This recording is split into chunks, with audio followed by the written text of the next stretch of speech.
right, this is a before and after analysis of Thomas's forehand.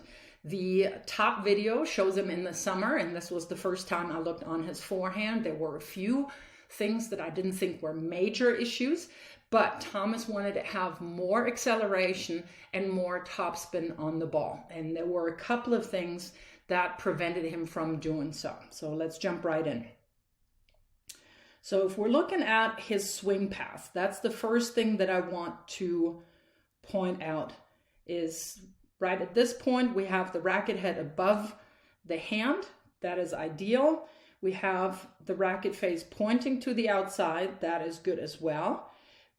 But for a topspin, for a heavier topspin, you would want the racket face pointing down a little bit more so that the frame of the racket basically points over here a little bit more. This is more of a classic forehand. I was always taught when I was a little kid to be able to balance a penny on the top frame. And I think when we're looking at the full swing here, that would be true for Thomas's forehand. There's nothing per se wrong with that.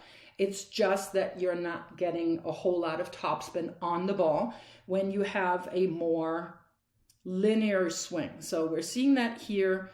It's a fairly shallow swing, a fairly straightforward swing up to contact point here. And that's difficult then when you're never getting your racket face pointing down and the racket head below your wrist a whole lot to then being able to swing up more steeply, because that is how you get more topspin. And then if you really accelerate, when you have a flatter stroke, that's when balls are launching. So that is what we talked about, that the racket head needs to drop a little bit lower. So ideally in this position, in the lock-in position, you would want the racket head here, if I'm drawing this correctly, you want the racket head a little bit more below the wrist. And ideally the face would look down a little bit more so that you can brush up steeper and get more topspin on the ball. The second thing that I thought was something that Thomas can improve on is, as you're seeing here, when he's making contact, his shoulder is preceding the hip. And when we're talking about the kinetic chain that comes from, the energy comes from the ground up, the hip should be at least level with the right shoulder. So in other words, this almost looks to me like you're again going with the old teaching, stay sideways, hold your side. So that is something that we talked about that you wanted to change by keeping your right shoulder a little bit more connected. And then lastly, to get a little bit more heavier load into the back leg so that your stride then is a little wider than shoulder width, because that allows you to really get more body weight into the ball. Whereas right now it still looks, again, this is the older video, the older forehand, that when your right hip comes forward, it's more as an effort to catch your balance. And that is obviously not what the function of the hip is. So let's look at how you implemented those tips. So this is good separation here of the left arm, and the racket face here is pointing to us. It's above the wrist. That's exactly what we want. And we wanted a little bit of a lower drop. And let's see if that happens. So it's a little bit of a bummer that we don't have more frames in the recording because you can't really see it as well. But I do want to say that there is a little bit of a lower drop. So at the lowest point here, that's a little lower, and there is a steeper upswing, and that's what you want to get more topspin. So there is a difference between what we saw in the upper video and the lower video. Ideally, Thomas, you would have the racket face a little bit lower here. So again, that the racket face is basically below your wrist at the lock-in position. Again, butt cap pointing to the incoming ball. And the reason again for that is just very, very simple. The lower you have your racket face down here, and if it's pointing a little bit further down, that makes it even easier, the more you're able to really brush up to the ball. Where I think you made the biggest change is that it feels to me, it looks to me a lot more balanced. So the connection of the hip and of the shoulder is better. So if we look at that, you're coming forward here.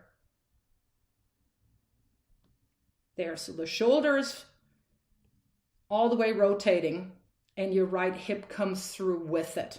So this connection of right hip, right shoulder is a lot better to my mind, and you're not having to reach as much, and you're getting more angular momentum here and movement, which means that you're basically rotating around the axis of your body. And that is, again, also a trademark of a more modern forehand, as opposed to a quote unquote classic forehand that was more linear. So let's look at that one more time.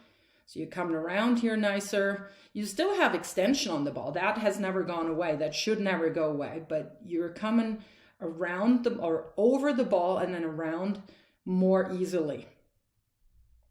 So that is definitely an adjustment that you made, and I think that is really good.